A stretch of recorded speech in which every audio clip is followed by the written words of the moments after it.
අයිබෝවන් ආදරණීය දුව දරුවනි අද අපි සාකච්ඡා කරමු අපේ ප්‍රධාන මාතෘකාව වන 11 වෙනි පාඩම ශ්‍රී ලංකා ගිණුම් කරන ප්‍රමිතිය. ඒ නවවන ඒකකයේ වශයෙන් අපි හඳුනාගමු අද තවත් ප්‍රමිතියක්. ඒ තමයි කල්බදු සම්බන්ධ ගිණුම් කරන ප්‍රමිතිය SLFRS 16.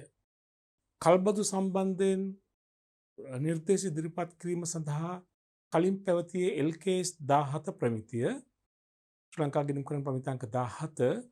නමුත් 2018 සිට ක්‍රියාත්මක වන පරිදි ශ්‍රී ලංකා මූල්‍ය වාර්තාකරණ ප්‍රමිතියංක 16 SLFRS 16 තමයි වළංගු වෙන්නේ. දැන් වර්තමානයේදී භාවිතයට ගැනෙන්නේ SLFRS 16 සම්බන්ධ ශ්‍රී ලංකා මූල්‍ය වාර්තාකරණ ප්‍රමිතියංක 16 තමයි කල්බදු සම්බන්ධයෙන් වළංගු ප්‍රමිතිය වශයෙන් සැලකෙන එක මුලින්ම හඳුනාගත යුතුයි. මෙම ප්‍රමිතිය අපි මුලින්ම බලමු ප්‍රමිතියට අදාළව අපි අධ්‍යයනය කළ යුතු කරුණු මොනවද කියලා. කල්බදු සම්බන්ධ ප්‍රමිතිය SLFRS 16 හඳුනා ගැනීම කළ යුතුයි, නිර්වචනයන් හඳුනාගත යුතුයි.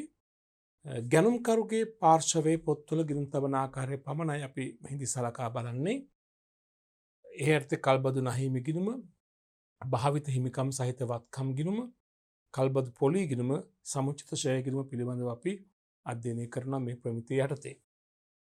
දැන් මෙම ප්‍රමිතියට අනුව ඔබ දන්නවා මේ කල්බදු කියන එක සැලකෙන්නේ වාරික ක්‍රමයට ගෙවීම් කරලා යම්කිසි වත්කමක භාවිත කිරීමේ අයිතිය නැත්නම් වත්කමක් මෙහෙයවීමේ අයිතිය ලබා ගනිමින් කටයුතු කරන ආකාරය තමයි මේ කල්බදු කියලා කියන්නේ.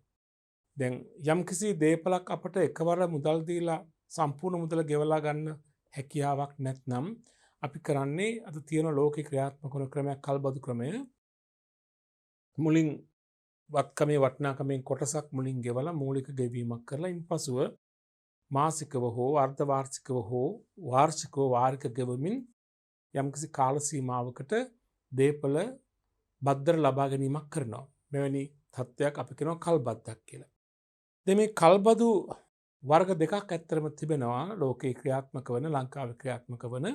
නමුත් මේ ප්‍රමිතියේ වස්තුවලදී මේ වර්ග දෙවර්ගයේම එකට ගිණුම් තබන ආකාරය තමයි පැහැදිලි කරන්නේ.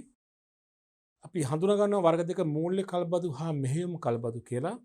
මේ දෙකේ ප්‍රධාන වෙනස තමයි මූල්‍ය කල්බදු වලදී අපි වත්කමේ කොටසක් මුලින් ගෙවලා දෙවනුව වාරික වශයෙන් ගෙවමින් ගිහිල්ලා කාල සීමාව අවසානයේදී වත්කමේ නෛතික අයිතිය ගැනුම්කාර පාර්ශවයට ලැබෙනවා. දැන් හුඟක් ආයතන අද යන්ත්‍ර උපකරණ මෝටරත වැනි වත්කම් ලබා ගන්නේ මේ මූල්‍ය කල්බදු ක්‍රමය යටතේ. මේකේ ලක්ෂණය තමයි මම කලින් සඳහන් කළ පරිදි දේපලේ වටිනාකමින් මූලික ගෙවීමක් මුලින්ම කරනවා. ඊපස්සේ වාරික ගෙවීමක් කරලා ඒ වාරික ගෙවන කාල සීමාව තුළදී වත්කම භාවිතා කිරීමේ අයිතිය ලබා ගන්නවා. වත්කම මෙහෙයවීමේ අයිතිය තමන් ලබා ගන්නවා. වාරික ගෙවීමෙන් අනතුරු අවසානයේදී වත්කමේ නෛතික අයිතියත් තමන් වෙත පවරා ගැනීමක් සිද්ධ වෙනවා. මෙහෙයුම් කාල්බදු ක්‍රමේදී වෙන්නේ වත්කමක් යම්කිසි කාල සීමාවක් සඳහා ඒ කාල සීමාවට අදාළ සම්පූර්ණ ප්‍රතිෂ්ඨාව එකවර ගෙවලා හෝ ඒකත් වාරික වශයෙන් ගෙවන්න එකඟ වෙලා දේපලක් ලබා ගන්නවා. ඒ කාල සීමාව අවසානයේදී දේපල නැවත දීමනා කරුට ලබා දෙන්න ඕනේ. මෙහෙයුම් කල්බදු ක්‍රමේදී වත්කම ඒ බදු කාලය තුලදී වත්කම භාවිත කිරීමේ අයිතිය පමණයි තමන්ට ලැබෙන්නේ.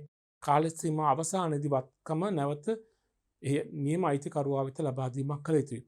කෙසේ නමුත් මේ දෙකම අපි සලකන්නේ කල්බදු වශයෙන් මේ දෙආකාරයෙන්ම සිදුවන්නේ කල්බදු ක්‍රමයක්.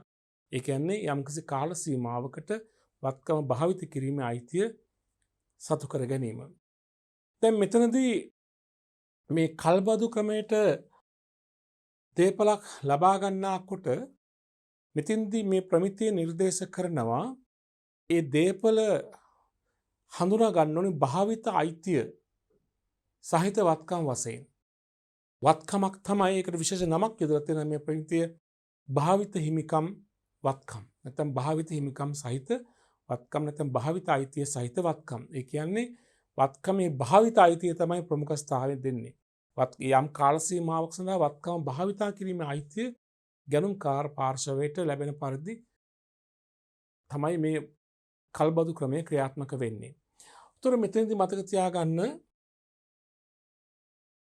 මේ ප්‍රමිතියේ අරමුණ වෙන්නේ කිසියම් ව්‍යාපාරයක් මේ ආකාරයට ඒ කියන්නේ කල්බදු ක්‍රමයේ යටතේ වත්කම් ලබාගෙන තමන්ගේ ව්‍යාපාර කටයුතු කරනකොට ඒ කල්බදු සම්බන්ධයෙන් මූල්‍ය ප්‍රකාශ පරිශීලනය කරන අයට ගැනුම්කාර පාර්ශවයේ සහ කල්බදු දීමනාකාර පාර්ශවයේ පොත්වල මේ කල්බදු ගනුදෙනු සම්බන්ධව තොරතුරු නිසියාකාරව ඉදිරිපත් කිරීම. එමගින් මූල්‍ය ප්‍රකාශ පරිශීලනය කරන අයගේ අයට විශ්වාසනීයයක් ගන්න පුළුවන්කමක් ලැබෙනවා. ඒ කල්බදු ගනුදෙනු වලින් පැන නගින මූල තත්ත්වය, ඒ වගේම කාර්ය සාධන ප්‍රතිඵල, මුදල් ප්‍රවාහයන් පිළිබඳ තොරතුරු නියමාකාරයෙන් ඉදිරිපත් කිරීම තමයි මේ කල්බදු ප්‍රමිතියෙන් අපේක්ෂා කරන අරමුණ වන්නේ.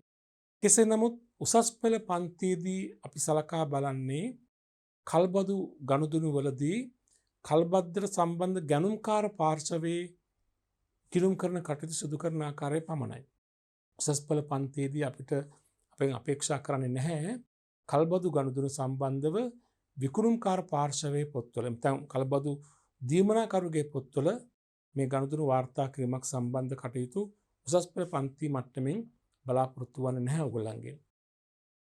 මෙතනදී කල්බදු සම්බන්ධව කතා කරනකොට මම කිව්වා ගැනුම්කාර පාර්ශවයේ පොත්වල ගනුදෙනු වාර්තා කරන ආකාරය තමයි අපි කතා බහ කරන්නේ.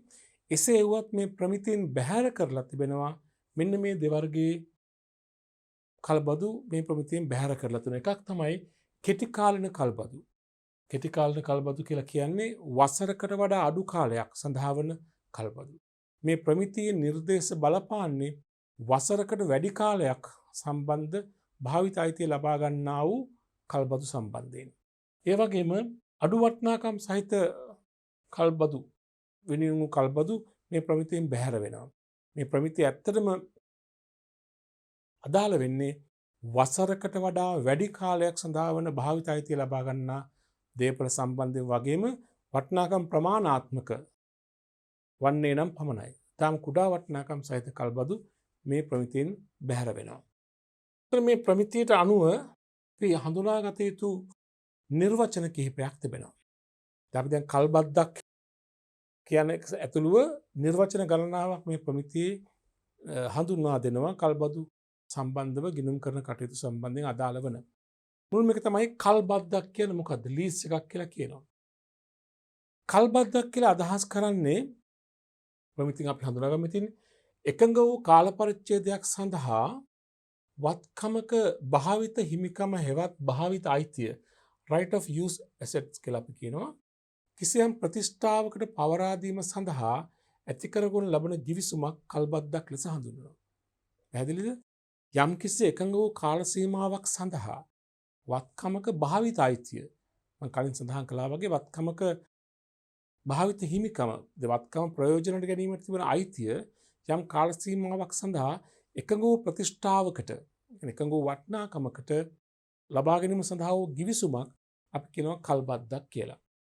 ඒතර මෙම givisුම මගින් වත්කම භාවිතා කිරීමේ අයිතිය යම් ගෙවීමක් හෝ ගෙවීම් මාලාවක් මත දීමනාකරු විසින් බදු ගැනුම්කරු වෙත පවරා දෙනු ලැබේ. ළමයි කල්බද්දකට සම්බන්ධ වෙන පාර්ශවයන් දෙගොල්ලක්. ඉන් එක පාර්ශවයක් අපි කියනවා ගැනුම්කාර පාර්ශවය. ඒ කියන්නේ කල්බද් දේපල ලබා ගන්නා පාර්ශවය. භාවිත හිමිකම ලබා ගන්නා පාර්ශවය අපි කියනවා කල්බදු ගැනුම්කරු කියලා. ඒ වගේම භාවිත අයිතිය පවරා දෙන පාර්ශවය නැත්නම් භාවිත අයිතිය ගැනුම්කරුවා වෙත මාරු කරන පාර්ශවය අපි කියනවා කල්බදු දීමනාකරු කියලා. ඒතර මේ කල්බදු ගැනුම්කරුට කල්බදු දීමනාකරුගෙන් ලැබෙනවා ඒ වත්කම භාවිතා කිරීමේ අයිතිය යම්කිසි කාල සීමාවක් සඳහා. ඒ වගේම මේ කාල සීමාව තුළදී මේ භාවිත අයිතිය සම්බන්ධ වත්කම මෙහෙවීමේ අයිතිය පාලනය කිරීමේ අයිතිය සම්පූර්ණයෙන්ම දීමනාකරු විසින් ගැනුම්කාර පාර්ශවය වෙත ලබා දීමක් සිදු කරනවා. දැන් අපි වාහනයක් අපි ලීස් කරලා ගත්තනම් කල්බදු ක්‍රමයට ගත්තනම් අවුරුදු 5කට ඒ අවුරුදු 5 තුළ මේ වාහනය පාලනය කරන්නේ අපි. වාහනය සම්බන්ධයෙන් තීරණ ගන්න අපි. වාහනය තුළින් ඇති වන ආර්ථික ප්‍රතිලාභ සියල්ලම භුක්ති විඳින්නේ අපි. ඒ බදු කාල සීමාව තුළ වත්කම සම්බන්ධයෙන් ඇතිවන අවදානම් ඒ වගේම වත්කම සම්බන්ධයෙන් පැනනගෙන ආර්ථික ප්‍රතිලාභ කල්බදු ගැනුම්කරුවා වෙත ලැබෙනවා. විශේෂයෙන්ම මූල්‍ය කල්බදු සම්බන්ධයෙන්. දැන් මූල්‍ය කල්බදු සම්බන්ධයෙන් දේපොලේ අයිතියක් Tamanට කවදාද දවසක ලැබෙන නිසා ඒ දේපොළ ඉහළ යාමෙන් ඇතිවන මූල්‍යමය වාසි, දේපොළ පහළ යාමෙන් ඇතිවන මූල්‍යමය ආවාසි, ඒ වගේම දේපොළ තුලින් ජනනය කරන ලාභ සියල්ලම අනිත් ගැනුම්කාර පාර්ශවය වෙත ලැබෙනවා. මෙහෙයුම් කල්බදු සම්බන්ධයෙන් නම් දේපොළේ මිල ඉහළ යාම උච්චාවචන වීමෙන් ඇතිවන ලාභ පාඩු ගැනුම්කාර පාර්ශවයට ලැබෙන්නේ අනෙක් ප්‍රතිලාභ ලැබෙනවා. එම කාලීසෝ දේපොළ පරිහරණය කිරීමෙන් ජනනය කරන ආර්ථික ප්‍රතිලාභ සියල්ල ගැනුම්කාර පාර්ශවයට ලැබෙනවා. කල්බද්දක් කියන්නේ මොකක්ද කියන එක දැන් අපි හඳුනා ගැනීමක් කළා නේද? එකඟ වූ කාල පරිච්ඡේදයක් සඳහා වත්කමක භාවිත අයිතිය හේවත් භාවිත හිමිකම යම් ප්‍රතිෂ්ඨාවකට පවරා දීම තමයි කල්බද්දක් කියලා කියන්නේ. කල්බද්දට සම්බන්ධ පාර්ශවයන් දෙක තමයි කල්බදු ගැනුම්කාර පාර්ශවය අනික කල්බදු විකුණුම්කාර පාර්ශවය. ඊළඟ දෙවන නිර්වචනය කල්බදු ගෙවීම. දැන් මේ කල්බද්දකට දේපලක් ලබා ගන්නා විට ගැනුම්කාර පාර්ශවයට සිද්ධ වෙනවා කල්බදු දීමනාකරුට ගෙවීමක් කරන්න. මෙසින්දි කල්බද්දක් කල්බදු දේපලක් සම්බන්ධයෙන් ගැනුම්කාර පාර්ශවය විසින් එහි දීමනාකරුවාට කළ යුතු ගෙවීම් සියල්ල අපි හඳුන්වනවා කල්බදු ගෙවීම් කියලා. මේ කල්බදු ගෙවීම් වර්ග දෙකක් තියෙනවා. දැන් දෙආකාරයට හඳුන්වන්න පුළුවන්. එකක් මූලික ගෙවීම, ස්ථාවර ගෙවීම කියලාත් කියන්න පුළුවන්. ඒ කියන්නේ කල්බදු දේපල භාවිත අයිතිය ලබා ගන්න අවස්ථාවේදීම ගැනුම්කාර පාර්ශවය විසින් දීමනාකරුවාට කල්බද්දේ හිමිකරුවාට දීමනාකරුවාට කරන ගෙවීම අපි කියන මූලික ගෙවීම නැත්නම් ස්ථාවර ගෙවීම. දැන් යන්ත්‍රයක් කල්බද්ද ක්‍රමයට ගන්නවා නම් මෝටර රථයක් කල්බද්ද ක්‍රමයට ගන්නවා නම් මුලින්ම ගෙවීමක් කරන්න ඕනේ. යම්කිසි වටිනාකමක්. ඒක තමයි කල්බදු මූලික ගෙවීම කියලා කියන්නේ. දෙක විචල්්‍ය ගෙවීම නැත්නම් වාරික. දැන් කල්බද්දට දේපල පවරා ගත්තයින් පස්සේ භාවිත අයිතිය පවරා ගැනීමෙන් අනතුරුව ඒ වත්කම භාවිත කරන කාල සීමාව තුළදී එක්කෝ මාස්පතා නැත්නම් කාර්තු වශයෙන් නැත්නම් අර්ධ වාර්ෂිකව අවමසයෙන් වාර්ෂිකව ගෙවීම් කළ යුතුයි. ඒ සඳහා කරන ගෙවීම අපි කියනවා වාරික කියලා. වාරික ගෙවීම. නැත්නම් විචල්්‍ය ගෙවීම. ඒතර මේ වාරික ගෙවීම කරනකොට කල්බදු දීමනකරුවා විසින් හැම වාරිකයක් සඳහාම කිසියම් පොලී ප්‍රමාණයකුත් අය කරනවා. කල්බදු පොලිය කියලා අපි කියනවා. මේ විශේෂයෙන් මේක බලපාන්නේ මූල්‍ය කල්බදු සම්බන්ධයෙන්. ඒ කියන්නේ වාරික එකවර සම්පූර්ණ මුදල ගෙවන්නේ නැති නිසා කොටස් වශයෙන් ගෙවන නිසා ඒ හැම වාරිකයකම යම්කිසි පොලී ප්‍රමාණයකුත් අන්තර්ගතයි. ඒ පොලිය ගැනුම්කාර පාර්ශවයේ පැත්තෙන් අපි සලකන්නේ මූල්‍ය වියදමක් වශයෙන්. ඒක වියදමක් සේ හඳුනාගත යුතුයි. හොඳයි. මේ තියෙන්නේ බදු කාලය තුලදී බදු ගැනුම්කරු විසින් බදු දීමනාකරුට බද්දට යටත් වන වත්කමේ භාවිත අයිතිය ලබා ගැනීම සඳහා කරන ගෙවීම් කල්බදු ගෙවීම් වශයෙන් සලකනවා. එය පහත් සඳහන් දෑවලින් යුක්තයි. එක ස්ථාවර ගෙවීම හෙවත් මූලික ගෙවීම, දෙක විචල්්‍ය ගෙවීම හෙවත් වාරික ගෙවීම. හැදෙන්නේ නේද? හොඳයි. මේ කල්බදු ගෙවීම කියන නිර්වචනය. ඊළඟ නිර්වචනය මම කලින් සඳහන් කළ නිර්වචන දෙකක් කල්බදු දීමනාකරු. කල්බදු දීමනාකරු කියලා කියන්නේ මොකක්ද? කල්බදු දේපලේ අයිතිය භාවිත අයිතිය ගැනුම්කරුවාට මාරු කරන පාර්ශවය තමයි අපි කියන කල්බදු දීමනකරු. දැන් මේ දේපලේ නෛතික හිමිකරුවා තමයි කල්බදු දීමනකරු වන්නේ.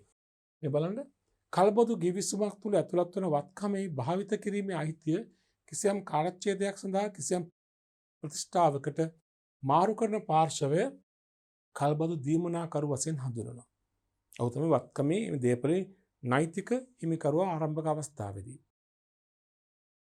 ඊළඟ පාර්ශවය තමයි කල්බදු ගැනුම්කරු කියන අය. කල්බදු ගිවිසුමක් තුළ ඇතුළත් වන වත්කමේ භාවිතා කිරීමේ අයිතිය කිසියම් කාල පරිච්ඡේදයක් සඳහා කිසියම් ප්‍රතිෂ්ඨාවකට ලබා ගන්නා පාර්ශවය කල්බදු ගැනුම්කරු. ගැනුම්කාර පාර්ශවය තමයි යම්කිසි කාල සීමාවක් සඳහා අවුරුදු 10කට 5කට 3කට ආදී වශයෙන් යම් කාල සීමාවක් සඳහා අර දේපලේ භාවිත අයිතිය තාමත් හොඳට මතක තියාගන්න මේ වචනේ භාවිත අයිතිය නැත්නම් භාවිත හිමිකම ලබා ගන්නා පාර්ශවය තමයි ගැනුම්කාර පාර්ශවය. ඒතර අපිට විශේෂයෙන්ම වැදගත් වෙන්නේ මේ ගැනුම්කාර පාර්ශවයේ පැත්තෙන් ගිණුම් තබන ආකාරය. මොකද උසස් පෙළ පන්තියට අදාළ වන්නේ උසස් පෙළ පන්තිය තුලින් සලකා බලන්නේ ගැනුම්කාර පාර්ශවය තුල මේ ගනුදෙනු සටහන් කරන ආකාරය. ඒතර ගැනුම්කාර පාර්ශවයට මේ කල්බදු ක්‍රමයට ලබා ගන්නා දේපල වත්කමක්. ඒ වත්කමන විශේෂ නමක් අද යොදනවා. මොකද්ද? භාවිත හිමිකම් සහිත වත්කම්. භාවිත අයිතිය සහිත වත්කම් කියන එක. දැන් භාවිත හිමිකම් වත්කම් කියලා කෙටියෙන් කියන්න පුළුවන්. භාවිත හිමිකම සහිත වත්කම්. මේකී වත්කම් මූල්‍ය තත්ත්ව ප්‍රකාශන තුල වාර්තා කරන්නේ ජංගම නොවන වත්කම් වශයෙන්. ඒතර මෙම ප්‍රමිතිය අනුව මෙම වත්කම ජංගම නොවන වත්කමක් වශයෙන් සැලකුවාට දේපල පිරිත උපකරණ කියන වත්කම කලින් අවස්ථාවලදී නම් පෙර තත්ත්වයේදී නම් දේපල පිරිත කියන වත්කම තුලමයි මේ කල්බදු ක්‍රමයට ලබා ගන්නා මූල්‍ය වත්කම අපි වාර්තා කිරීම කළේ. නමුත් වර්තමානයේදී ශ්‍රී ලංකා මූල්‍ය වාර්තා කරන ප්‍රමිතංක 16 අනුව ජංගම නොවන වත්කම් වල දේපල පිරිත උපකරණ වලට පහලින් භාවිත හිමිකම් සහිත වත්කම් කියලා වෙනම ඉදිරිපත් කිරීමක් කරන්න ඕනේ. දේපල පිරිත උපකරණ වෙනම භාවිත හිමිකම් සහිත වත්කම් වෙනම පෙන්වුම් කරන්නට ඕනේ. නමුත් ඒ වත්කම් ඡය වීමකට භාජනය වෙනවා. ඒවා සියල්ල සාමාන්‍ය පරිදි සිදු වෙනවා. නමුත් අනාවරණය කිරීමේදී දේපල පිරිත උපකරණ කියන වත්කමට වෙනමම පහලින් වෙනම වත්කමක් වශයෙන් වත්කම් ලැයිස්තුවක් වශයෙන් අනාවරණය කිරීමක් කරනවා භාවිත හිමිකම් සහිත වත්කම් කියලා. ඉතින් මේ වත්කම් කිහිපයක් තිබෙනවා නම් අර දේපල පිරිත උපකරණ වගේ සටහනක් මගින් උපලේඛනයක් තුලින් ඒවායේ ආරම්භක ශේෂය වර්ෂ තුල එකතු කිරීම අවසාන ශේෂ සමුච්චය වල වෙනස් වීම සියල්ල වාර්තා කළ සටහන් මගින් මූලදත්ත ප්‍රකාශනය තුල ඒවායේ සමුච්චිත ධාරණගය පෙන්වුම් කරන්න පුළුවන්. භාවිත හිමිකම් සහිත වත්කම් කියලා. ඒ ගැනුම්කාර පාර්ශවයේ මේක වත්කමක්. පැහැදිලිනේ? කලබොදු කිවිසුමක් තුළ ඇතුළත් වන වත්කමේ භාවිතා කිරීම අයිතිය කිසියම් කාල පරිච්ඡේදයක් සඳහා ප්‍රතිස්ථාපක ලබා ගන්නා පාර්ශවය තමයි ගැනුම්කාර පාර්ශවය කියලා කියන්නේ. ඊළඟට තවත් නිර්වචනයක් තමයි වත්කමේ භාවිතා කිරීමේ හිමිකම, භාවිත කිරීමේ අයිතිය. දැන් මෙතෙන්දී මේ භාවිත කිරීමේ අයිතිය, දැන් භාවිත කිරීමේ හිමිකමේ වටිනාකම කියන එක ඉතාමත් වැදගත්. ඒ කියන්නේ කිසියම් දේපලක් මේ භාවිත කිරීමේ අයිතිය යම් කාල පරිච්ඡේදයක් සඳහා ලබා ගන්නවා නම් ඒ දෙකේ දේපල වෙනුවෙන් ගැනුම්කාර පාර්ශවය විසින් දරන පිරිවෑන් අපි කියන භාවිත හිමිකම් සහිත වත්කම් වල වටිනාකම කියලා. ඒත් භාවිත හිමිකම් සහිත වත්කම් කියන්නේ යම් කාල පරිච්ඡේදයක් සඳහා භාවිතය කිරීමේ අයිතිය ලබා ගන්නා වත්කම්. ඒ බලන්න. කල්බදු කාලය තුළ කල්බද්දට යටත් වන වත්කමේ භාවිතය පිළිබඳව කල්බදු ගැනුම්කරුවාට පවතින අයිතිය භාවිත වත්කම් භාවිතා කිරීමේ හිමිකම ලෙස හඳුන්වනවා. මේ කාල සීමාව තුළ කල්බදු ගැනුම්කරුවා වෙත තිබෙන අයිතිය. මෙහිදී අවබෝධ කරගත යුතු කරුණක් වන්නේ බදු කාල සීමාව තුළදී බදු ගැනුම්කරුවට ලැබෙන්නේ වත්කමේ නෛතික අයිතිය නොව වත්කමේ පාලනය කිරීම හා මෙහෙයවීමේ අයිතියයි. වත්කමේ නෛතික අයිතියක් ලැබෙන්නේ නැහැ. හැබැයි පාලනය කිරීම හා මෙහෙයවීමේ අයිතිය ලැබෙනවා. ඒ අනුව බදු ගැනුම්කරුගේ මූලතත්ත්ව ප්‍රකාශනයක නිරූපණය කළ යුතු වන්නේ වත්කම වශයෙන් නොව වත්කම භාවිත කිරීමේ හිමිකම හෙවත් භාවිත කිරීමේ අයිතියක් ඇති වත්කම් ලෙසටය. ඒ කියන්නේ වත්කමේ නීත්‍යානුකූල අයිතිය තමන් වෙත තාම ලැබිලා නැහැ. හැබැයි භාවිත කිරීමේ අයිතිය තියෙන නිසා වත්කමක් වශයෙන් හඳුනා ගන්නවා, ජංගම නොවන වත්කම වශයෙන් හඳුනා ගන්නවා. ඒක වෙනම භාවිත හිමිකම් සහිත වත්කම් වශයෙන් අපි ඒක පෙන්වුම් කිරීම කළ යුතුයි. ඒතර මෙතනදී ළමයි භාවිත හිමිකම් සහිත වත්කමක් ලබාගෙන ඇති පාර්ශවයක් විසින් ඒ කාලය තුල ඒ වත්කම සම්බන්ධයෙන් ඇතිවන අවදානම්, ඒ වගේම වත්කම සම්බන්ධයෙන් ඇතිවන්නා වූ ප්‍රතිලාභ බාර ගැනීම කරන්නට ඕනේ. වත්කම සම්බන්ධයෙන් ඇතිවිය හැකි අවදානම් මෙන්න මේ දේවල් තියෙනවා. වත්කම අක්‍රීයධාරිතාවයක් ඇති වුණොත්, මොකක් කර හේතුවක් නිසා වත්කම අක්‍රීය පැවතුවොත් එයින් ඇතිවන පාඩුව බදු ගැනුම්කරුවා විසින් දරන්නට ඕනේ. තාක්ෂණික යල්පැනීමක් සිදු වුණොත් වත්කම සම්බන්ධයෙන් ඉන් ඇතිවන අලාභයක් වේ නම් ඒක බදු ගැනුම්කරුවා විසින් දරන්නට ඕනේ. විශේෂයෙන් මේ හැම දෙයක්ම අදාළ වෙන්නේ මූල්‍ය කල්බදු සම්බන්ධයෙන්. නඩත්තු කිරීම සහ අලුත් වැඩියා සම්බන්ධයෙන් ඇතිවන පාඩු අලාභ ගැනුම්කරුවා දරන්න. මේවා තමයි අවදානම් කියලා කියන්නේ. වත්කම භාවිතයට ගැනීම තුළ ඒ කාලය තුළ ඇතිවිය හැකි අවදානම්. කියන්නේ පාඩු විය හැකි තත්ත්වයන්. ප්‍රතිලාභ වශයෙන් හඳුනා ගන්න පුළුවන් ආර්ථික ප්‍රතිලාභ ජනනය කිරීම. දැන් මේ වත්කම තුළින් උත්පාදනය කරන ලාභ ප්‍රතිලාභ ආර්ථික ප්‍රතිලාභ අපි සලකනවා ප්‍රතිලාභයක් වශයෙන්. ඒ වගේම වත්කමයාගේ ඉහළ යාම තුළින් ඇතිවන ප්‍රතිලාභ. වත්කමේ මිල වැඩිවීමක් වුණා නම් ඒ තුළින් ඇතිවන ලාභ ප්‍රතිලාභ වශයෙන් හඳුනනවා. වත්කම අපහරණයේදී ලැබෙන ප්‍රාර්ථන ලාභ. වත්කම බැහැර කරන අවස්ථාවේදී ප්‍රාර්ථන ලාභයක් ඒ තුළින් ජනිත වුණා නම් ඒකත් අපි සලකනවා වත්කමේ ගැනුම් කරුවා වෙත ලැබෙන ප්‍රතිලාභ වශයෙන්. මෙතින්දි විශේෂයෙන් මතක තියාගන්න මේ අවදානම් මා ප්‍රතිලාභ කල්බදු ක්‍රමයේදී විශේෂ මූල්‍ය කල්බදු ක්‍රමයේදී කල්බදු දීමනාකරුගෙන් කල්බදු ගැනුම් කරුවා වෙත මාරුවීමක් සිද්ධ වෙනවා. කල්බදු දීමනාකරු කල්බදු ගිවිසුමක් යටතේ ගැනුම් කරුවා වෙත වත්කම බාර දුන්නාම ඒ කාල සීමාව තුළදී ඇතිවන්නා වූ මෙම අවදානම් හා ප්‍රතිලාභ දරා ගන්නට ඕනි. නැත්නම් ඒවා භුක්ති විඳින්නට ඕනි කල්බදු ගැනුම්කාර පාර්ශවය. පැහැදිලි නේද? හොඳයි.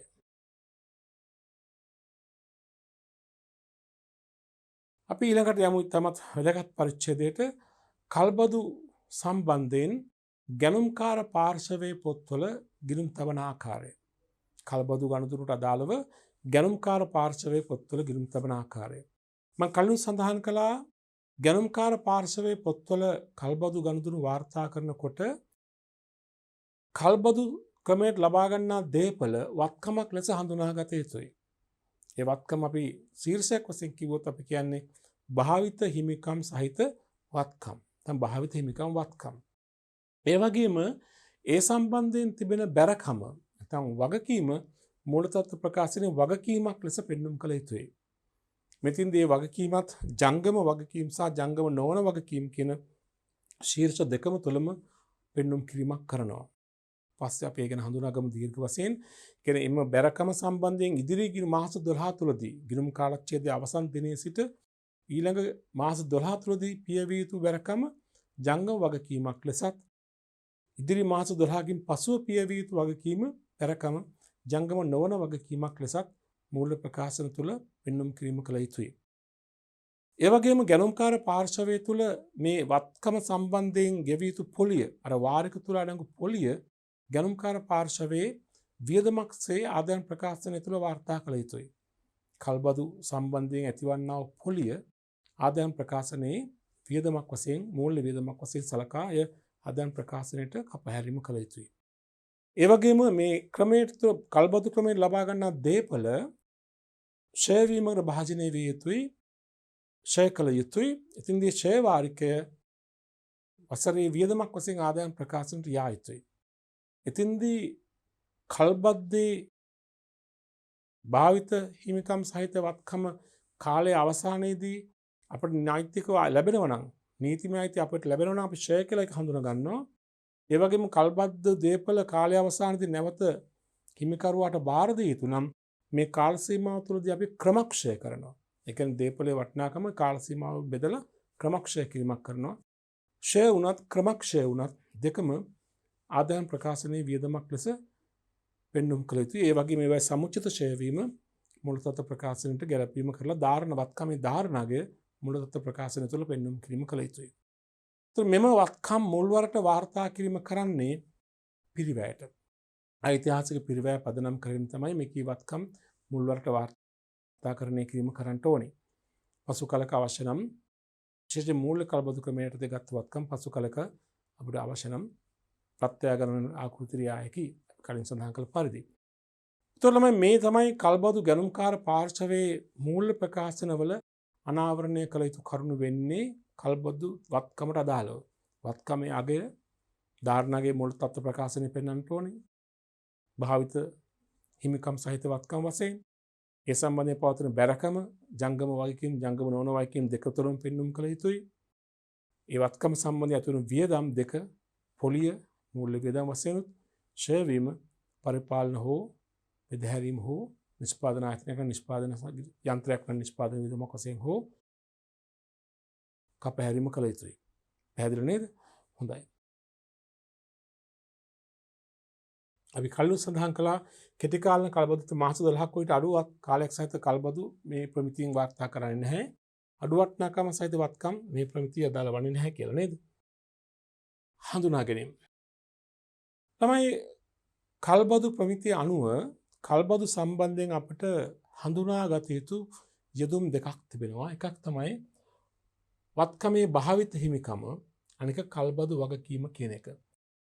කල්බදු දේපල ගිණුම් ගත කරනකොට වත්කමේ භාවිත හිමිකම අපි හඳුනා ගන්න ඕනේ. භාවිත හිමිකමේ වටිනාකම කියලා කියන්නත් පුළුවන්. භාවිත හිමිකම් වටිනාකම අපි හඳුනාගත යුතුයි ගිණුම්කරණය සඳහා. ඒ වගේම කල්බදු වගකීම හඳුනාගත යුතුයි බැරකමක් සඳහා. වත්කමක් වශයෙන් අපි පොත්වල වාර්තා කරන්නේ වත්කමේ භාවිත හිමිකම, බැරකමක් වශයෙන් පොත්වල වාර්තා කරන්නේ කල්බදු වගකීම. මේවා අපි හරියට මිනුම්කරණය කරන්න ඕනේ. හරියටම හඳුනා ගැනීම කරන්නට ඕනේ. අපි ඉස්සෙල්ලාම බලමු මූලික මිනුම්කරණය. මෙම ප්‍රමිතිය නිර්දේශවලට අනුකූලව ගිණුම්ගත කළ යුතු වන්නේ කල්බදු හඳුනාගත් පසුව ඉහත දැක්වූ අගයන් දෙක මූලිකව මිනුම් කරන ආකාරය හඳුනා ගන්නට ඕනේ පාසඳාන විස්තරවලට දැක්වෙන පරිදි.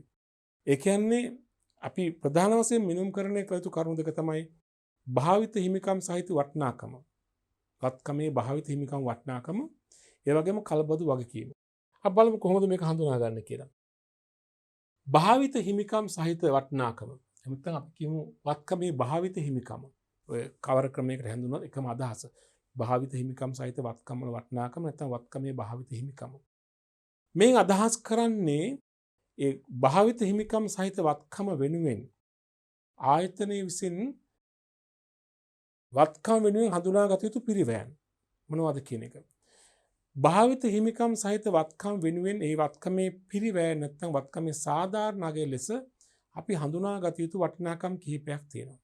ඒ ගැන තමයි මේ ප්‍රමිතිය සඳහන් වෙන්නේ. මේ බලන්න මේ නිදහස් කරන්නේ කල්බදු කාලය තුළ කල්බද්දකට යටත් වන වත්කම භාවිත කිරීමට කල්බදු ගැනුම්කරුවාට ලැබෙන අයිතියේ අගයයි.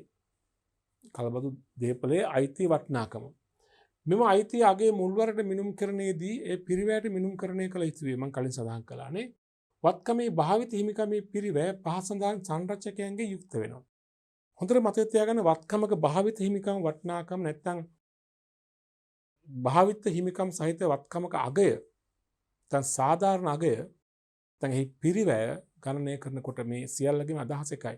භාවිත හිමිකම් සහිත වටිනාකම, භාවිත හිමිකම් සහිත වත්කමක සාධාරණ අගය, භාවිත හිමිකම් සහිත වත්කමක පිරිවැය.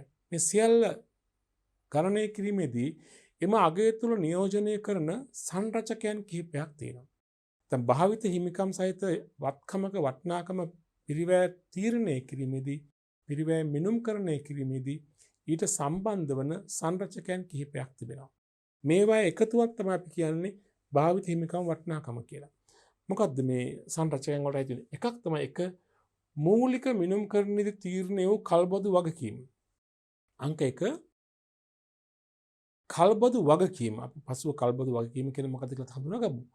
කල්බදු වගකීම කියන්නේ පටන් ගන්නකොට දෙමි දේපල අත්පත් කරගන්න අවස්ථාවේදීම දැන් භාවිත හිමිකම් සහිත වත්කම පවරා ගන්න අවස්ථාවේදීම භාවිත හිමිකම් සඳහා පවරා ගන්න අවස්ථාවේදීම කල්බදු ගැනුම්කරුවා විසින් කල්බදු දීමනාකරුවාට ගෙවන්න එකඟ වන වටිනාකමක්. ඒක තමයි කල්බදු වගකීම කියලා කියන්නේ. ගණනය කරන ආකාරය මම පසුව පැහැදිලි කරන්නම් ඊළඟ අවස්ථාවේදී. ඒ කල්බදු වගකීම දැන් මෙහෙම හිතන්නකො සරලව අපි රුපියල් ලක්ෂ 20ක වත්කමක් ගන්නවා. රුපියල් ලක්ෂ 2ක් මුලින් ගෙවනවා. එහෙනම් වත්කම අත්පත් කරගන්න මොහොතේම අපිට බැරකමක් ඇති වෙන ලක්ෂ කීයද? 18ක්. අන්න කල්බදු වගකීම. ලක්ෂ 20ක දේපලින් අපි ලක්ෂ 2යි මුලින් ගෙවන්නේ. ලක්ෂ 18 අපි පටන් ගන්නකොටම එයාට වගකීමක් වෙනවා. අනේ ලක්ෂ 18 අපි කියන මොකක්ද එන? කල්බදු වගකීම.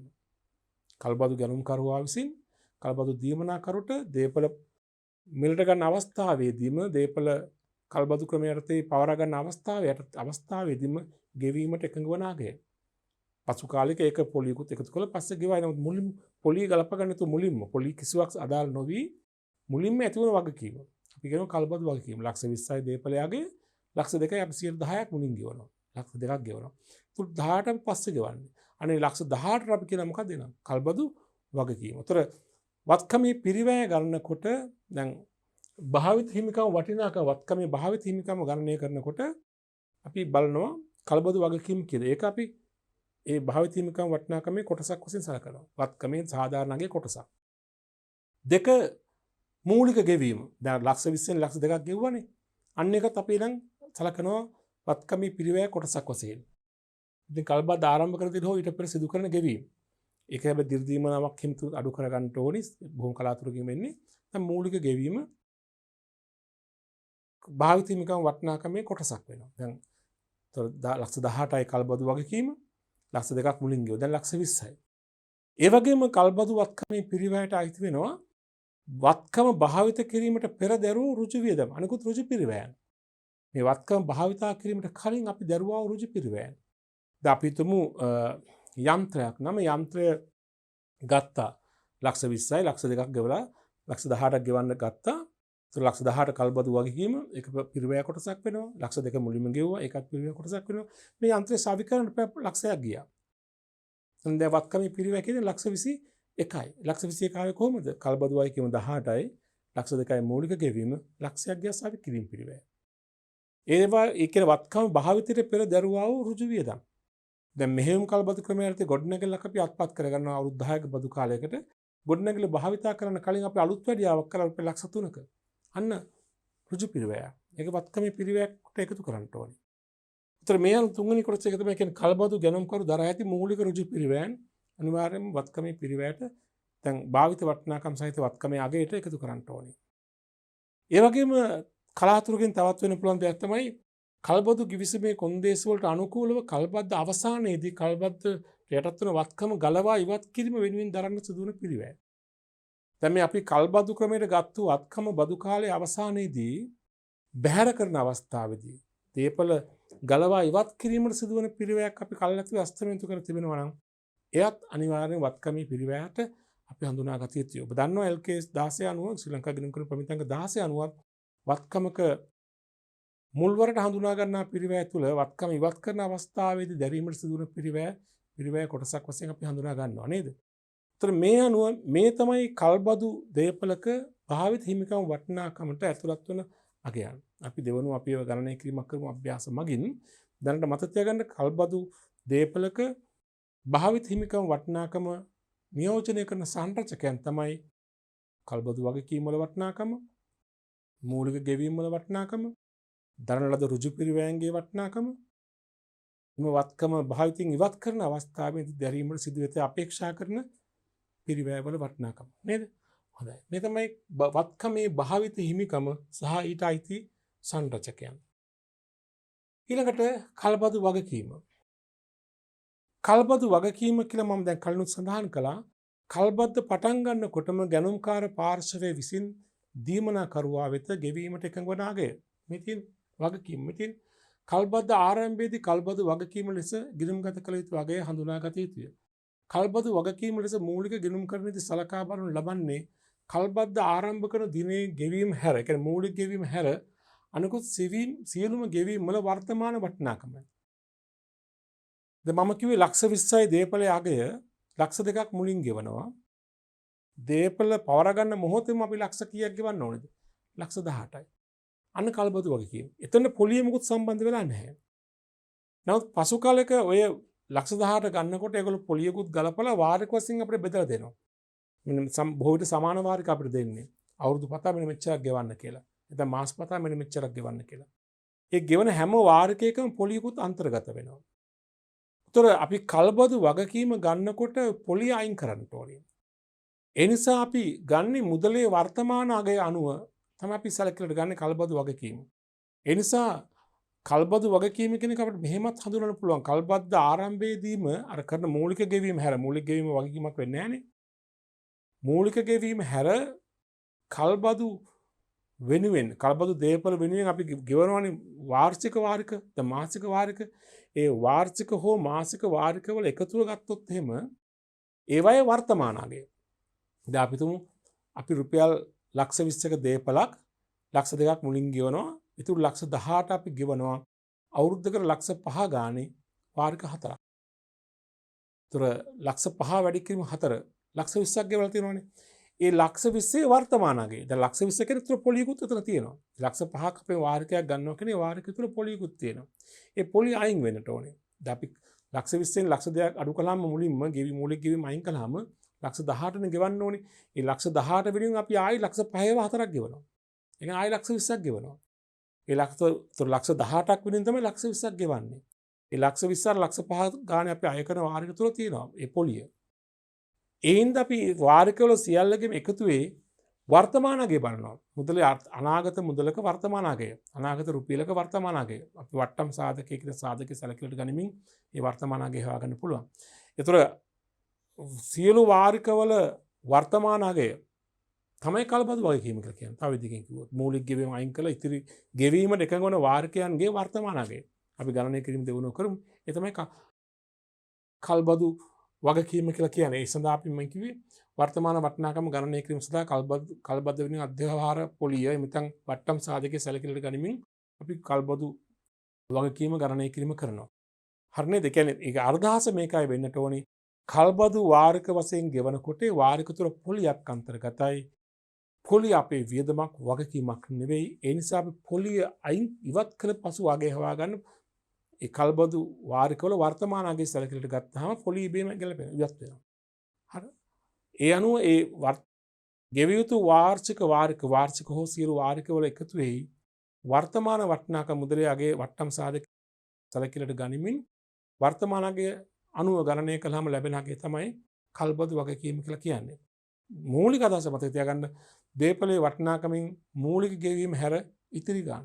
ලක්ෂ 20යි දේපලයාගේ ලක්ෂ 2ක් මුලින් ගෙවනවා. ඔය ලක්ෂ 18 තමයි ඔය කියන්නේ කල්බදු වගකීම කියලා. ඒක ඒ විදිහට කියන්න පුළුවන්. එතන වාරිකවල එකතු වෙ අඩංගු පොලිය අයින් කළාම එන්නේ මේ වර්තමාන අගය තමයි කල්බදු වගකීම කියලා අපි ගන්නෙ. පැහැදිලිද? හොඳයි.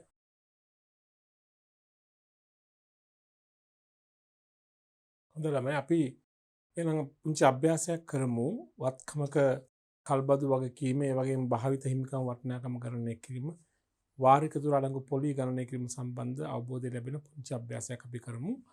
කරන අභ්‍යාසයක් එක කියලා අපි නම් කරමු. එක සීමිත උදුල සමාගම 2024 දින මෝටර් රථයක් වසර 4ක කාලයක් සඳහා කල්බදු ක්‍රමයට අත්පත් කරගත් අතර ඒ සම්බන්ධ තොරතුරු පහත දැක්වේ. උදුල සමාගම මෝටර් රථයක් ගන්නවා කල්බදු ක්‍රමයට වසර 4ක කාලයක් සඳහා. වෙන තොරතුරු 2024 දින ගෙවූ මූලික ගෙවීම ලක්ෂ 8යි. තාවර කිව්වේ මුලින් ගෙවිය යුතු ගාන ලක්ෂ 8යි ගෙවලා තියෙනවා. 2024 දින මෝටර් රථය සම්බන්ධයෙන් දැරූ පිරිවැය රුජු පිරිවැය 40000ක් දරලා තිබෙනවා. 2021 මාර්තු 31 දිනින් ආරම්භ කර ගෙවිය යුතු වාර්ෂික වාරිකයේ වටිනාකම ලක්ෂ 3 බැගින්.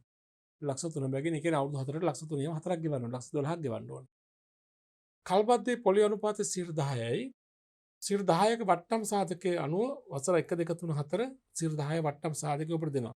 මේ වට්ටම් සාධකය කියලා කියන්නේ දැන්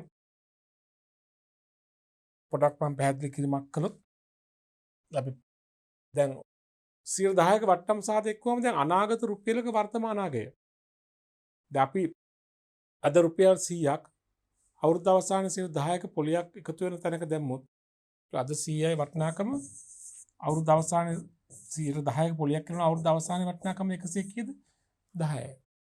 එහෙනම් අපිට කියනවා වසරකින් පසු රුපියල් 110ක අද වටිනාකම කීයද රුපියල් එන 100යි. අන්න ඒ වගේ තමයි. දැන් වසරකින් පසුව රුපියලක් ගෙවනකොට වසරකින් පස්සේ රුපියලක වටිනාකම අද ගන්න 790යි. 0.909. වසර දෙකකින් පසු ලැබෙන රුපියලක අද වටිනාකම 782යි කියන එක මේ කියන්නේ 0.826යි. වසර 3කින් පසුව ගෙවන රුපියලක අද වටිනාකම රුපියල් 7.51යි. 775යි කියන එකයි. වසර 4කින් පසුව ගෙවන රුපියලක අද වටිනාකම 768යි. නැත්නම් 0.681යි. උතර මේ තියෙන වර්තමාන වටිනාකම. උතර මම කියන්නේ මේ මුදලේ වර්තමාන වටිනාකම තමයි වර්තමාන මේ කල්බදු වගකීම කියලා කියන්නේ ඒකනේ. වාරිකවල වර්තමාන වටිනාකම. මම මේ ගැන තමයි මේ කිව්වේ.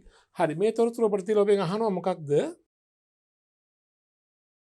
අවශ්‍ය වන්නේ එක කල්බදු වගකීමේ මූලික වටිනාකම ගණනය කරන්න. කල්බදු වගකීම වටිනාකම. ප්‍රශ්නක 2 වත්කම භාවිත හිමිකම් වටිනාකම. ඒ වත්කමේ සාධාරණ වත්කමේ පිරිවැය. 3 කල්බද්දට අදාළ සම්පූර්ණ පොලිය වටිනාකම. මුළු අවුරුදු 4න් පොලිය. 4 වාර්ෂික වාරක තුල අඩංගු පොලිය වෙනම ගණනය කරන්න. ඔන්න ඔබෙන් අහලා තියෙන ප්‍රශ්න 4 හරි. අපි එකින් එක උත්තර දෙමු. මුලින්ම අහනවා කල්බදු වගකීමේ මූලික වටිනාකම. දැන් මෙතන ඔබ දැක්කා ඔබට පෙන්නවා ගන්න වත්කම් මෝටර් රථයක් ගන්න 2024 එක අවුරුදු 4ක කාල සීමාවකට. එතකොට මුලින්ම ගෙවන ලක්ෂ 8ක් 2024 එකදම ලක්ෂ 8ක් ගෙවනවා. ඉන් අනතුරුව අවුරුද්දක රුපියල් ලක්ෂ 3 ලක්ෂය බැගින් අවුරුදු 4ක් වාර්ෂික ගෙවනවා. වත්කම ගන්න අවස්ථාවේදීම දරුවෝ ඍජු පිරිවේ 49කුත් තියෙනවා. කල්බද්ද පොලි අනුපාතය 10%, 10%ක පොලි අනුපාතය මත මුදලේ වර්තමාන අගය ඔබට දෙනවා. වට්ටම් සාධක කියන්නේ ඒකයි. 10%ක පොලි අනුපාතයකට අනුව වසරකින් පසුව රුපියලක වර්තමාන අගය, වසර 2කින් පසුව රුපියලක වර්තමාන අගය, වසර 3කින් පසුව මුදල රුපියලක වර්තමාන අගය, වසර 4කින් පසුව රුපියලක වර්තමාන අගය. ඉතින් රුපියලක.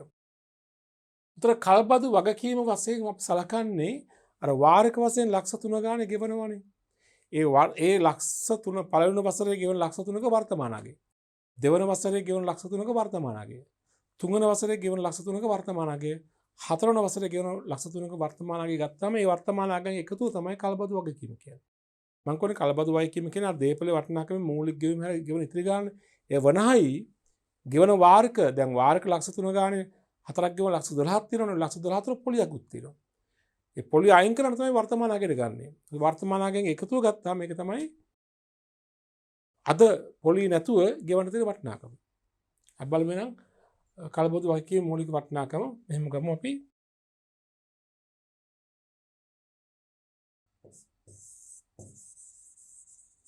පළවෙනි වර්ෂය කියලා මෙහෙම ගන්නවා. පළවෙනි වසරේ කීයද මේ රුපියල වටිනාකම වෙන්නේ? 0.909 වැඩි කරනවා වාරිකයෙන්. වාරික ලක්ෂ 3යිනේ. මොන රුපියල් වලින් බලමු. ලක්ෂ 3 වැඩි කිරීම 0.909. අපි ගණක යන්ත්‍රික ආධාරයෙන් බලමු. 0.909 වැඩි කිරීම ලක්ෂ 3 2,70,700.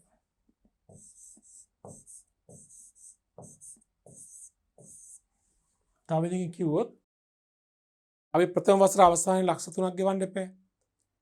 ඒ ලක්ෂ 3 තුල පොලියකුත් තියෙනවානේ. අද අපි ගෙවුවන ඒකේ අද වටිනාකම 2,70,700. තේරුණානේ? අද අපි ගෙවන තියෙන ගාන ඒ ලක්ෂ 3 පොලියක් ගැලපීම වුන නිසා. අද වටිනාකම රුපියල් 2,70,700යි. හරිනේ? ඒ වගේ බලන්න දෙවන වසර. දැන් පළවෙනි වාර්ෂිකය කිව්වත් කමක් නැහැ. දෙවන වාර්ෂිකය මේක වාර්ෂිකය කියලා දැම්මත් කමක් නැහැ. වාර්ෂිකය වර්ෂයක දැම්මත් කමක් නැහැ. කොහොමත් වසර පුතාන ගෙවන්නේ. දෙවන වසරේ දෙවන වාර්ෂිකයේ වර්තමාන වටිනාකම කීයද රුපියලක? 0.826. ඒ කියන්නේ වසර දෙකකින් පස්සේ ගෙවන රුපියලක අද වටිනාකම 782 නම් ලක්ෂ 3 අද වටිනාකම බලනවා. පරික්‍රම ලක්ෂ 3.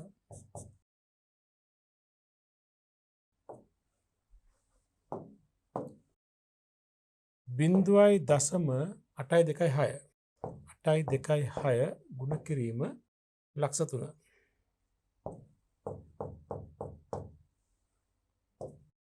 දෙලක්ෂ 47,800යි. 2,47,800යි. ඒක ලක්ෂ දෙකකින් පස්සේ ගෙවන රුපියල් ලක්ෂ 3ක් කියන්නේ අද විදිහට නම් වර්තමාන අගය 2,47,800යි. තුන්වන වාරිකය තුන්වන වසරේ ලැබෙන රුපියලක අද වටිනාකම කීයද? 0.751යි. 0.751 වැඩි කිරීම ලක්ෂ 3. බලමු උත්තරේ කීයද කියලා. 0.751යි. 751 වැඩි කිරීම ලක්ෂ 3. උත්තරය 2,25,300යි. 2,25,300යි. හතරවන වාර්ෂිකය බලමු. මෙතන හතරවන අවුරුද්ද ලැබෙන රුපියලක අද වටිනාකම කීයද? 0.681යි. 0.681යි. වැඩි කිරීම ලක්ෂ 3. උත්තර බලමු අපි. ගණනය කළ උත්තරේ බලමු. මේ වට්ටම් සාධක අනිවාර්යයෙන්ම ගණන් වල තියෙනවා. මේක වගුවලින් ගණනය කරපු තියෙනවා. 10ක වට්ටම් සාධකම 12ක 11ක 15ක හැම ප්‍රතිශතයකම වට්ටම් සාධක වගු තියෙනවා. අපිට මේ වගුවේ අදාළ කොටස අපිට දෙනවා ගණන් වල. අපිට ගණනය කිරීමක් අවශ්‍ය වෙන්නේ නැහැ. මේක සූත්‍ර මගේ හොයාගන්න මේක. ඒකේල අපිට අවශ්‍ය වෙන්නේ අපේ උත්තරේට අදාළ ගණනය කිරීම දෙනවා. වට්ටම් සාධකය දෙන හැම ගානකම. උත්තර බලන්නට ඕනේ 0.681 වැඩි කිරීම ලක්ෂ 3. උත්තරේ 2,04,300යි.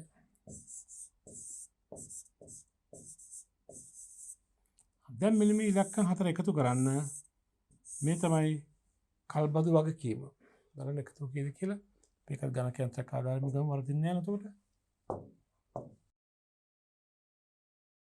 2,72,700යි. 2,72,700 ධන 2,47,800 ධන 2,25,300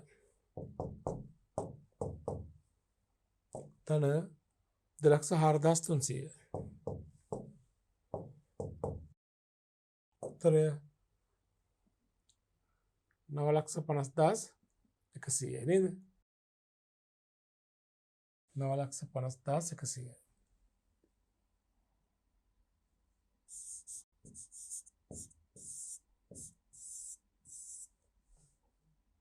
නවලක්ෂ 50,100 මේ තමයි කල්බදු වගකීම.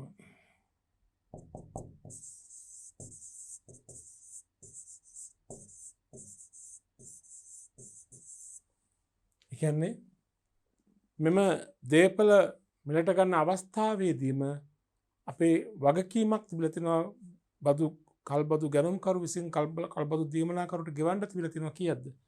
9,50,100ක වගකීමක් තිබිලා තියෙනවා. පැහැදිලි නේද? හොඳයි. අපි ඊළඟට බලමු දෙවන කොටස වත්කමේ භාවිත හිමිකම් වටිනාකම. මම වත්කමේ භාවිත හිමිකම් වටිනාකම කියන්නේ මොකද්ද? මොනවද ඒක සංරචකයන් කල්බදු වගකීම වත්කමෙන් ගෙවන්න තියෙන ගාන ඒ වගේ මූලික ගෙවීම ඒ වගේම රුජු පිරිවැය නේද? තොර අප ගමු කල්බදු වගකීම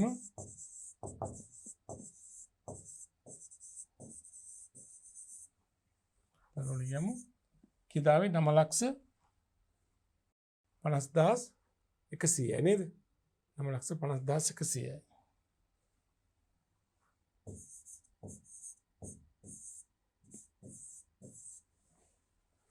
ඊළඟට මූලික ගෙවීම කීයද මෙතන? ලක්ෂ 8යි නේද?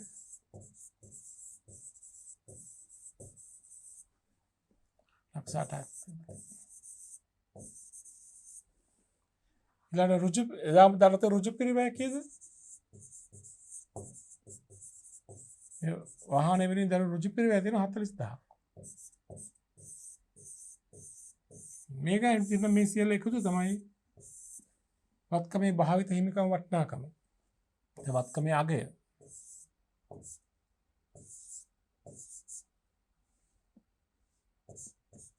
කීයද බලන්න 17,90,100යි. මේ තමයි භාවිත හිමිකම් වටිනාකම නේද? තන් සාධාරණ අගය නේද? වත්කමේ භාවිත හිමිකම් වටිනාකම.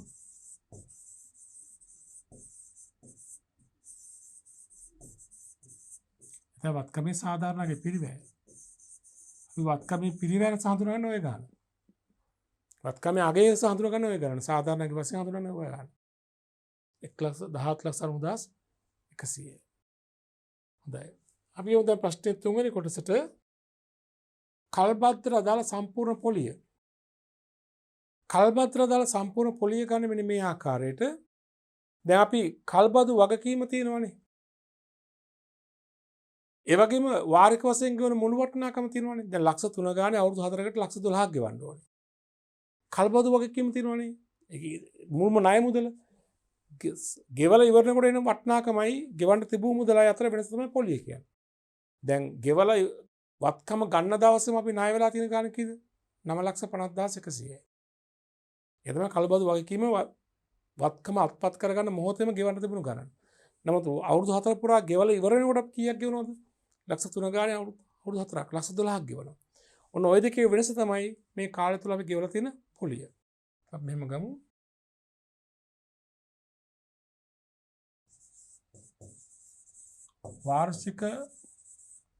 වාරිකවල මුළු එකතුව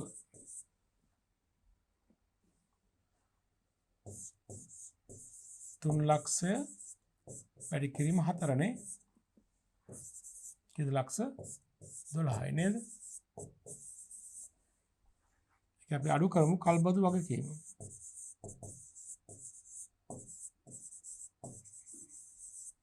කල්බදු වගේ අපි හොයාගත්ත කලින් නේ කීයද? කල්බදු වගකීම මේ තියෙන්නේ 9,50,100යි. 9,50,100යි. මේක අඩු කරන්න එන උත්තරේ තමයි කල්බදු පොලිය. කල්බදු මුළු පොලිය සම්පූර්ණ ගාන. බලන්න උත්තරයක් ගන්න කැමති ආදායම් ගම හරියටම 12 ලක්ෂය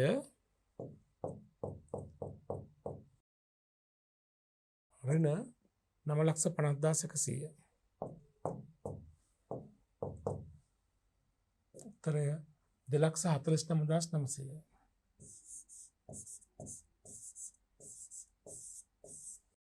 මේ අවුරුදු 4 තුලදීම අපි සම්පූර්ණ වශයෙන් පොලියක් ගෙවලා තියෙනවා කීයද? 2,49,900. හරිනේ අපි වත්කම ගන්න මිලට ගන්න අවස්ථාවේදීම බැරකම කීයද? 9,50,100. 9,50,100ක් වෙනුවෙන් අපි අවුරුදු 4ක් තුල ලක්ෂ 12ක් ගෙවනෝනේ. එහෙනම් ඒ කාලය තුල අපි පොලිය වශයෙන් ගෙවලා තියෙනවා කීයද? 2,49,900. පැහැදිලිද? හොඳයි. අපි ඊළඟට බලමු ඊළඟ ප්‍රශ්න උත්තරේ. බද අපෙන් අහන්නේ වාර්ෂික වාරික තුල අඩංගු පොලිය වෙන වෙනම ගණනය කර පෙන්වන්න. එක් වාරිකය තුල අඩංගු පොලිය. දැන් මෙතනදී මෙහෙම දෙයක් මතක තියාගන්නට ඕනි. දැන් මෙතන වාරිකයේ වටිනාකම සමානයි ලක්ෂ 3යි. නමුත් මතක තියාගන්න ඔය ලක්ෂ 3ේම එක් වාරිකය තුල සමාන්තර පොලියක් නැහැ. කොටිම කිව්වොත් මුල් වාරිකවල පොලිය වැඩියෙන් තියෙනවා. ඔය 2,49,000 ගානක පොලියෙන් මුලින් පළවෙනි වාරිකවල පොලි ප්‍රමාණය වැඩි. පහුවෙන පොලි වාරිකය අඩු වෙනවා. වාරිකයක් සමන්විත වෙන්නේ ණය මුදලයි පොලියයි එකතුවෙන්. ලක්ෂ 3ක් තියෙනවා වාරිකේ. ඒ ලක්ෂ 3න් කොටසක් ණය මුදලෙන් කොටසක්. කියන කල්බදු වගකීමෙන් කොටසක් සහ පොලියෙන් කොටසක්. හැබැයි ඔය දෙකම සමාන්තරව යන්නේ නැහැ. මුල් වාරිකවල පොලිය වැඩියෙන් තියෙනවා. අවසන් වාරිකවල පොලිය අඩුවෙන් තියෙනවා. ඇයි මුල් වාරිකවල පොලිය වැඩියෙන් හේතුව? මුලින්ම වගකීම වැඩිනේ. දැන් පටන් ගන්නකොටම 9,50,100ක් ණයයි. නේද?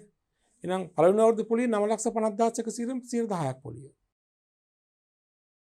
වාරිකයක් ගෙවුවාම ඒ වාරිකය තුල ණය මුදලකුත් තියෙනවනේ.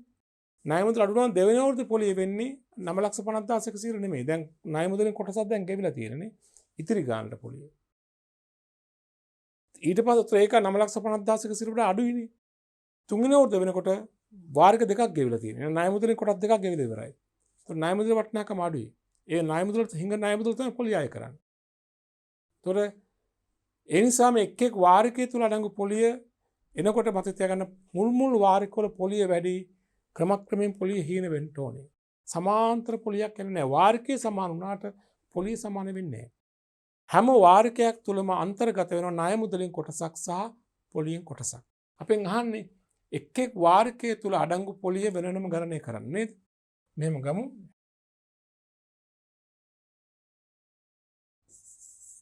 පළමු වාරිකය තුල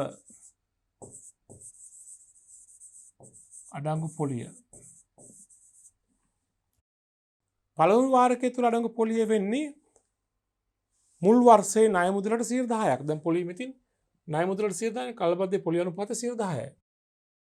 දැන් ණය මුදල කීයද පටන් ගන්නකොටම කල්බදු වගකීමනේ ණය මුදල කියන්නේ කල්බදු වගකීම කීයද 9,50,100ක්. එහෙනම් ওই 9,50,100ට 10ක්. පළමු වාරිකය තුල අඩංගු පොලිය වෙන්නේ අපිට මෙහෙට ගන්න මේක.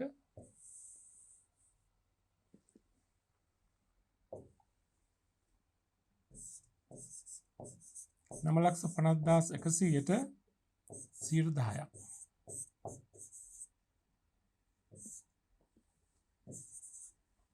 එතකොට කීයද? 95,10 නේද? අග බිඳුව කපුවම හරිනේ.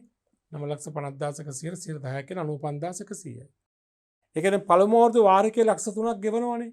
ওই ලක්ෂ 3න් 95,10ක් මොකද්ද? පොලි. ඔය ඉතිරි 2 ලක්ෂ ගාන තමයි ණය මුදලින් වෙන්නට වෙන්නේ. හරිනේ. ඊළඟට දෙවන වාරිකය අපි ගමු. දෙවන වාරිකයේ තුල අඩංගු පොලිය. දෙවන වර්ෂයේ වෙනකොට දැන් ණය මුදල කීයද? 9,50,100 නෙමෙයි. මේක පෙන්නනම් පහලින් පෙර වැඩවල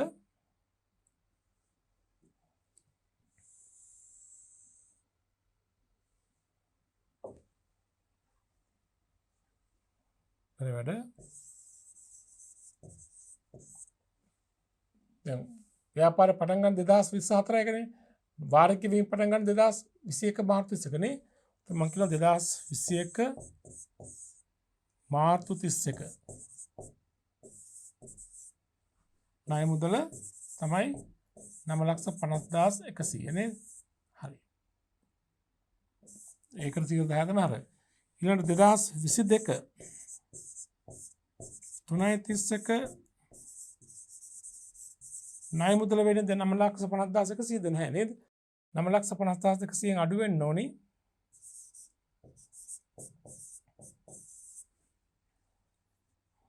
අඩු කරා ඒක අඩු වෙන්න ඕනි. දැන් ලක්ෂ 3ක් අපි ගෙවනවනේ. ලක්ෂ 3ක් ගෙවුවට ඔය ලක්ෂ 3න් පොලිය කීයක් තිබුණාද තියෙන්නේ? පොලිය තිබුණා 95,10ක් නේ. ණය මුදලෙන් අඩු වෙන්න ඕනේ ඉතිරි ගාන. ණය මුදල වෙන්නේ 3,95,10 අඩු වෙන්න ඕනේ. 3 ලක්ෂයක් අපි දෙවෙනි අවුරුද්දේ ගෙවනවා ළමයි. දෙවෙනි අවුරුද්දේ ගෙවනවා ලක්ෂ 3ක් නේද? පළවෙනි අවුරුද්ද අවසාන ලක්ෂ 3ක් අපි ගෙවනවනේ. පළවෙනි අවුරුද්ද අවසාන ලක්ෂ 3ක් ගෙවනකොට ලක්ෂ 3න් පොලිය කීයක්ද? 95,10යි. එහෙනම් ණය මුදලෙන් ගෙවලා තියෙන කීයද? 2,04,990යි.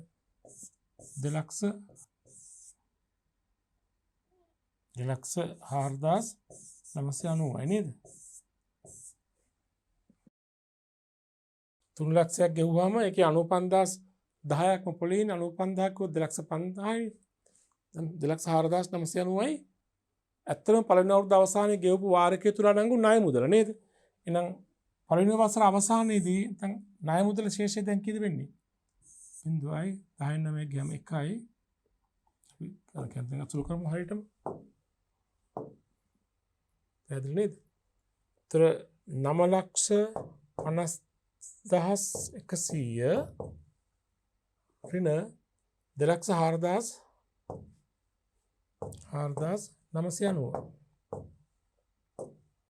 7,45,110 7,45,110 මේ මොකද්ද? දැන් පළමු අවුරුද්දේ ලක්ෂ 3ක් ගෙවුවා. පළමු අවුරුද්ද පටන් ගන්නකොටම 9,50,100ක් ණය මුදල තිබුණා. පළමු අවුරුද්දේ ලක්ෂ 3ක් ගෙවුවා. නමුත් පළමු අවුරුද්දේ ණය මුදල ලක්ෂ 3න්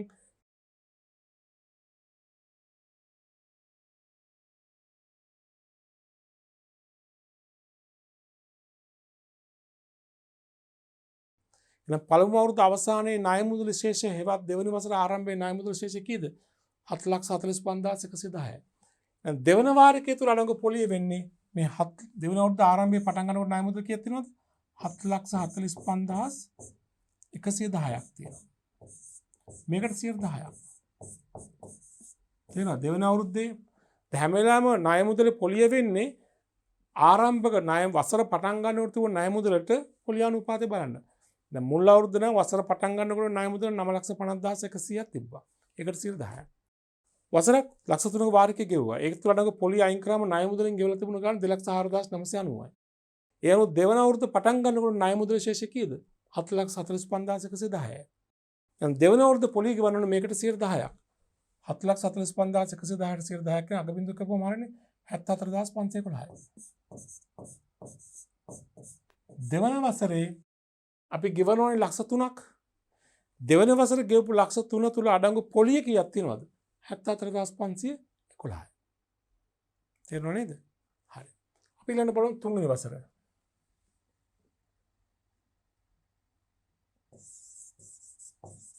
තුන්වන වාරිකය තුල අඩංගු පොලිය. තුන්වෙනි වාරිකය ගන්න කොහොමද අපි? තුන්වෙනි වසර පොලිය වෙන්නේ දෙවන වසර ආරම්භයේ ණය මුදල් ශේෂය. දැන් පළමු වසර ආරම්භයේ ණය මුදල් ශේෂය 9,50,100යි. පළමු වසර පොලිය ගෙවුවන් පස්සේ පළමු වසර අවසානයේ නොහොත් දෙවන වසර ආරම්භයේ පොලිය ණය මුදල් කීයද? 7,45,110යි. තුන්වෙනි වසර ආරම්භයේ ණය මුදල් ශේෂය වෙන්නේ නේ 7,45,110න් 74,511 අඩු වෙන්න ඕන. ඔන්න තුන්වෙනි වසර ආරම්භයේ ණය මුදල් ශේෂය නේද? අපි ගමු. දැන් මෙහෙම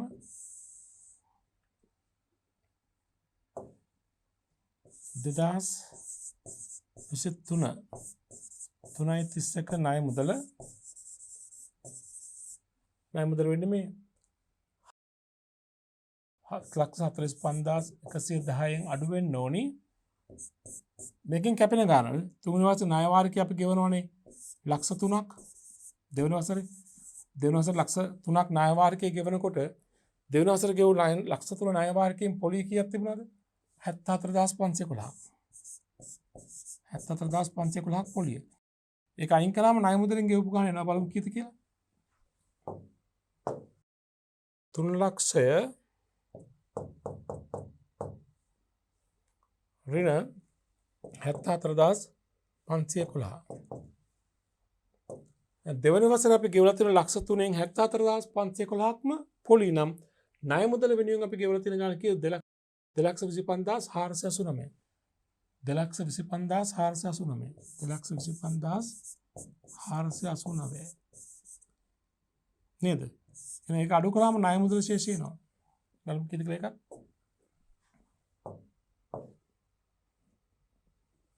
7,45,110 ඍණ 2,25,489. උත්තරය 5,19,621යි. 5,19,621යි. 5,19,621යි. මේ මොකද්ද? දෙවනි වසර අවසානයේ ණය මුදලේ ශේෂය නොහොත් තුන්වෙනි වසර ආරම්භයේ ණය මුදල ශේෂය. තුන්වෙනි වසර ආරම්භයේ ණය මුදල ශේෂය මේක නම් මේකට 10%ක් තමයි පොලිය. ඒත් පොලිය වෙන්න ඕනේ 5,19,621ට 10%ක්. 5,19,621ට 10%ක්. අපි ආසන වශයෙන් ගමු. 51,962යි 7,10ක 7,10ක් ප්‍රමුඛ කරමු. එතකොට 51,962යි. ඔය තමයි තුන්වෙනි වසර අපි ගෙවන ලක්ෂ 3ක්. ඒ ලක්ෂ 3න් පොලිය තියෙන කීයද? 51,962යි. ඉතින් ගන්න ණය මුදල. හරිද? ඊට පස්සේ අපි යමු හතරවෙනි වසර නේද? හතරවන වාරිකය තුල අඩංගු පොලිය. හතරවෙනි වාරිකයේ පොලිය ගන්න නම් හතරවෙනි වාරිකයේ හතරවන අවුරුද්ද ආරම්භයේ ණය මුදල ශේෂය 10%ක්. හතරවෙනි වසර ආරම්භයේ ණය මුදල බලමු කීයද කියලා. හතරවෙනි වසර කියන්නේ 2024 නේ. 2024 3.31 ණය මුදල මෙමය ගන්නේ 5,19,621 නේ කලින් අවුරුද්ද ණය මුදල. මේකේ අඩු කරන්න හතරවෙනි අවුරුද්ද ගෙවපු වාරිකය තුල අඩංගු පොලිය නේද? එතන හතරවෙනි අඩු කළා හතරවෙනි අවුරුද්ද ලක්ෂ 3ක් අපි ගෙවනවනේ. ඔය ලක්ෂ 3න් අපි පොලිය වශයෙන් කීයක් ගෙවද? මේකට 10%ක් 51,962ක් නේ. තුන්වෙනි වසරේ ලක්ෂ 3ක් අපි ගෙවුවා. ඒකෙන් 51,962ක් පොලිය නම් තුන්වෙනි වසරේ ගෙවු වාරිකය තුල අඩංගු ණය මුදල සඳහා ගෙවපු ගාන බලන්න කීයද කියලා නම් 3 ලක්ෂය ඍණ 3 ලක්ෂය ඍණ 51,962.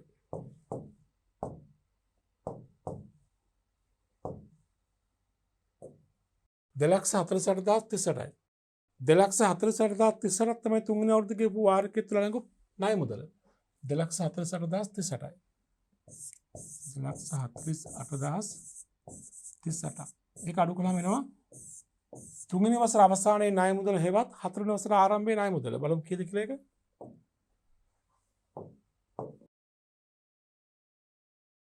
5,19,621 ඍණ 2,48,38. උත්තරය 2,71,583යි. 2,71,583යි. 2,71,583යි. මේ තමයි තුන්වෙනි වසර අවසානයේ ණය මුදල ශේෂ හෙවත් හතරවෙනි වසර ආරම්භක ණය මුදල. එහෙනම් හතරවෙනි වසරේ පොලිය වෙන්නේ 2,71,583ට 10ක්. 2,71,583 නේ. 2,71,583යි. 2,71,583යි. ඒකට 10ක්. අපි ඒක ආසන වශයෙන් ගමු. 27,158 සත්‍යයක් වෙනම් සත්‍ය අමතක කරමු. 27,158යි. දැන් මෙන්න මේ පොලි වාරිකවල එකතු කළාම අවුරුද්දෙම මුළු පොලිය එන්නට ඕනි. මේ ඉලක්ක 4 එකතු කළාම ඒක සමාන වෙන්න ඕනේ අර මුළු අවුරුදු 4ටම ගණන් බැලුව පොලියට. අර සත ගණන් වල වෙනසක් ඒක අපි අමතක කරමු. හරිද? දැන් මේ සත ගණන් කාවනේ අපි ඒක අමතක කරලා බලමු. ඒක බලන්න මේ එකතුව කීයද කියලා එන්නේ.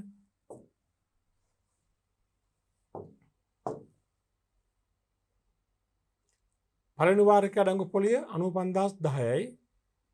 95,10යි. ධන දෙවෙනි වාරිකයේ අඩංගු පොලිය 74,511යි.